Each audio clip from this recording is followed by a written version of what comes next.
Good evening, Azeroth, and welcome to episode 167 of the World of Goldcraft. As usual, I'm your host, the Lazy Goldmaker of thelazygoldmaker.com. And today, obviously, we're going to talk about what's happening next week. 9.2 is coming. Now, before we dive into all of that jazz, I would like to give a shout out to my patrons that support me and the show. If you're interested in joining us, you can do so at patreon.com/thelazygoldmaker.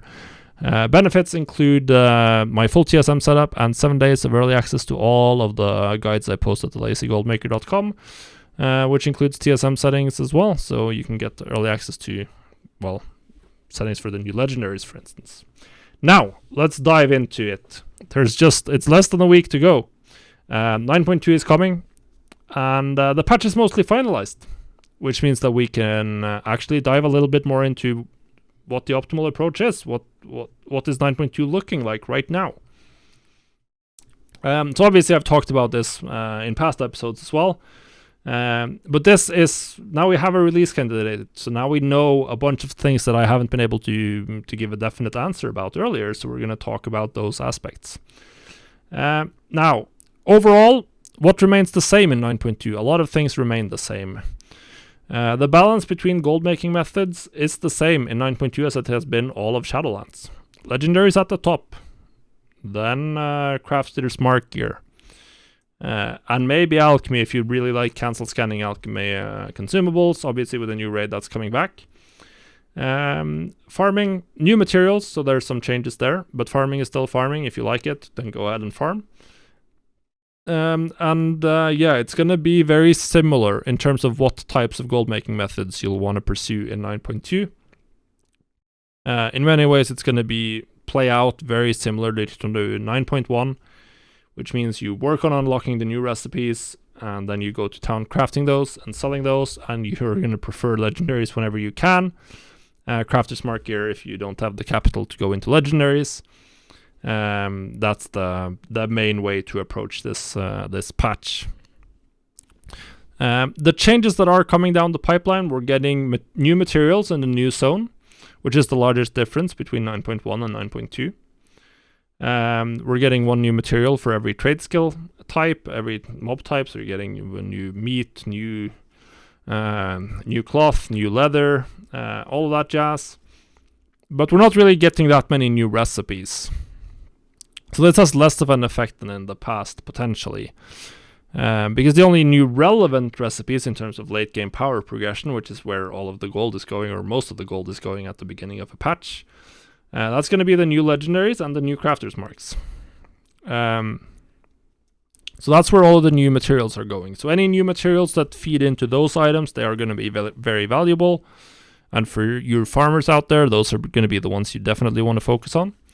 And any other materials that don't feed into that, such as, say, the new herb, which isn't really used in much of anything useful, it's going to have a lot less demand and be a lot less valuable to farm for, essentially. So yeah, that's sort of the quick rundown on what things are used for. So next up, I lost my script. Next up, legendaries. Legendaries is the best market to get rich with in 9.2, and nothing comes close in Shadowlands at all.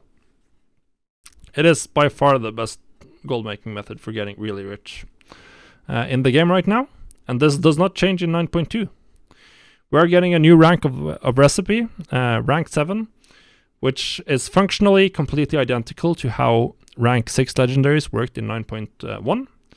You take a rank for a recipe, you add the optional Vestige of the Eternals reagent, boom, you get an item level 290, one legendary base item that you can sell on the auction house. This will be the most profitable recipe in 9.2, almost guaranteed. And we now know a little bit more about certain things such as the unlock schedule, and we also know finally something about the slots. The important dates to be aware of for legendaries. Number 1, the first day of the 3rd week. This is when you can craft a new vestige. Once you finish chapter 5, which unlocks that week, You also need to be honored with the Enlightened to get the recipe, to learn it. Which means that you need to get honored on your legendary crafters within the first 2 weeks. Now, as we'll see later, that's actually pretty easy to do. So that's not a big deal at all. The next, and that day, everyone that wants to can have enough Cosmic Flux for 1 or more legendary at that point. Which means that demand is going to be, well, legendary. People are going to be buying rank 7 legendaries at an incredible clip. So you want to be ready with materials. On that day, you want to have as many materials as possible, raring to go to crank out legendaries if you're planning to go big in this market. Next up, 2 weeks after that, the start of the 5th week of the patch. This is when you get to equip your second legendary. This is when people can get the Unity memory and craft that into another rank 7 legendary, which will trigger a second demand surge. And one of the most likely pieces, I actually know, or have a theory about what piece is going to be the main one. And it's going to be the helmets. The helmet, in isolation, the helmet is the optimal slot for a Unity-based legendary. Why? Because there isn't a high item level tier set helmet from the raid. There is a high tier set chest piece from the raid, high item level from one of the later bosses, which means that you shouldn't craft that. The optimal gear set is going to include that tier piece. You can do legs, because that's the last of the big stat budget slots. But the helmet edges it out very slightly because you get a free socket when you make your legendary helmet. Legs don't have sockets, so you get a very slight performance boost from having a helmet legendary over a leg piece. So helmets for the Unity piece is going to be very big, I believe. And then, of course, the other slots where you'd consider getting a Unity legendary, number 1 is going to be belt. That's for anyone who already has a legendary in one of the tier slot pieces. The belt, once again, you get the socket for free. And that's why it edges out the boots, pretty much. So those are the big slots, I believe, for Unity, and that's going to be what you want to keep ready for week 5. For the first week of legendaries, there's going to be a greater spread. I'd suggest perusing the spreadsheet that has been posted to the Bioeconomy subreddit, which has a lowdown of where all of the best-in-slot powers can be crafted, and even has a lowdown of where you'd prioritize to craft it. So that has all. I don't remember it off the top of my head, but I'll include the link in the video description or the episode description so you can find that. But that spreadsheet has all the information of what slots you want to target specifically. So that's going to be important. Next up, the Crafter's Marks. That's the other major market getting new recipes that's going to be really relevant in 9.2. And it functions the exact same as in 9.1. So that means we get 1 Crafter's Mark of the first ones. That creates a higher item level, unique equipped piece. And then there's the Crafter's Mark 4, which creates a 30 item levels lower piece that you can have as many as you want of. So Crafter's Mark 4 is item level 230, 3, and then you have 262 on the unique equipped piece. The 262 piece is going to be an upgrade for almost every Mythic Raider in the game, which means even the most geared people in the game will probably be able to get an upgrade from buying a Crafter's Mark of the first one piece early on. So that means that there's going to be a lot of demand, and that was the case in 9.1, where the Crafter's Mark pieces of the 9.1 patch were selling for as much as 35,000 gold early on. The most popular slots for this is going to be the necklace and the rings. Once again, due to getting a free socket, and due to the fact that getting perfect secondaries on a ring and necklace is quite impactful on that specific slot, a lot more impactful than getting this perfect secondaries on other slots. So a lot of people, but that's not the only slot they'll buy. They'll buy all of them. But the item level 262, it's 10 item levels higher than Mythic Gear from Sanctum of Domination. So a lot of people will be getting these if they can. And interestingly, these do require Progenitor Essentia, which is going to be a huge bottleneck.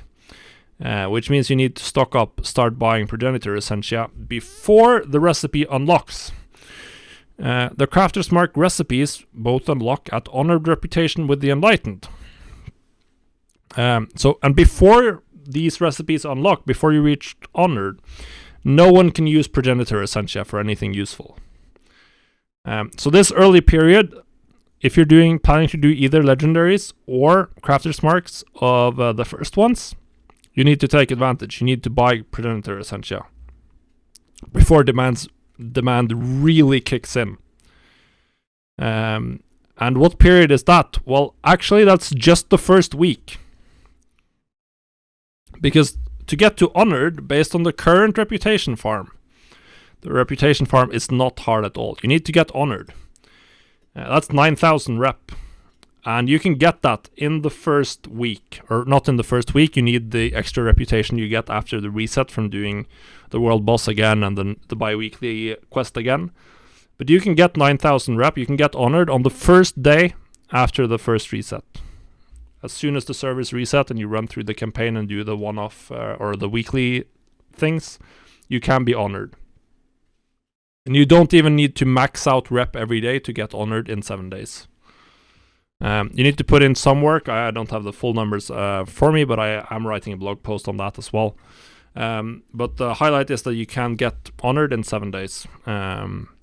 Which means that on the first day after the reset, people are going to start buying Progenitor Essentia and crafting with it, which is going to start driving the price up, potentially. Now, obviously, there's a ceiling to how much people are willing to pay for 262 gear.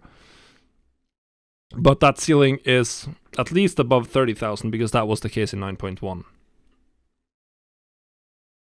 If you're just looking to get Honored in time for Legendaries, however, then you don't really need to work that hard on rep.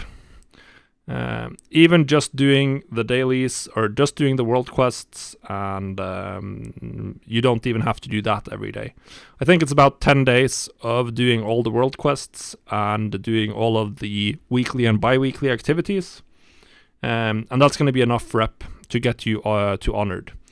So if you're just going for Legendaries, you can chill out a little bit. You can take a couple of days off. If you want to get into Crafter's Marks, then you should put in as much effort as possible, doing everything and trying to farm as many rares as you can per day to make sure that you get the recipes unlocked as soon as it's possible, essentially.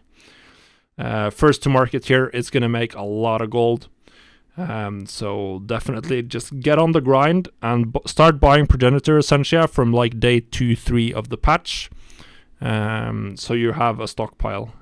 Because these pieces were flying off the shelves at the beginning of 9.1, and there's every reason to believe that that's going to happen again. That people will be buying these at some very impressive rates. So yeah, that's the lowdown. To reiterate the important points for Legendaries. Look up the spreadsheet to get an idea of what the popular slots are going to be for the first week where people can craft them, which is going to be the 3rd week of the patch. For week 5, when we get Unity, people are going to prioritize most likely the helmet and the belt. Both of those recipes are going to be good for all armor types.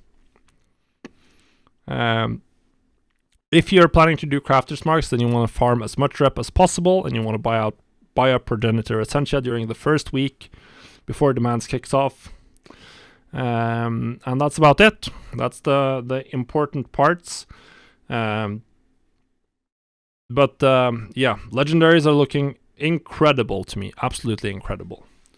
So with that out of the way, we're going to take a question from chat from one QKE. Is it worth getting into Legendaries if I have all rank 0s? It depends on how much gold you have available, because you need to be able to rank up at least one, preferably multiple recipes, to rank 4 before 9.2 rolls around, or at least before you unlock the vestige of the eternal recipe for rank 7 legendaries. Which means that you have about 2.5 weeks to get as many recipes as possible to rank 4. So that's going to be a little bit tough, but I started legendaries on a new realm literally 3 weeks ago because I believe that it's still possible to make a profit by leveling recipes right now and going for it. So I've put my money where my mouth is on this particular hill. I am pushing all my chips in and going for legendaries on a new realm. With limited gold, I've leveled 3 recipes to max rank. And excited to see how that's going to work out in 9.2. So yeah, guys, that's going to be it for me this week. Hopefully you enjoyed the show. If you do, leave a like, leave a comment down below, subscribe to the channel. It all helps me out. Or just listen to this on Spotify while you're driving to work or commuting. Either way, I hope you have a profitable week, and we'll see you all in 9.2. Goodbye.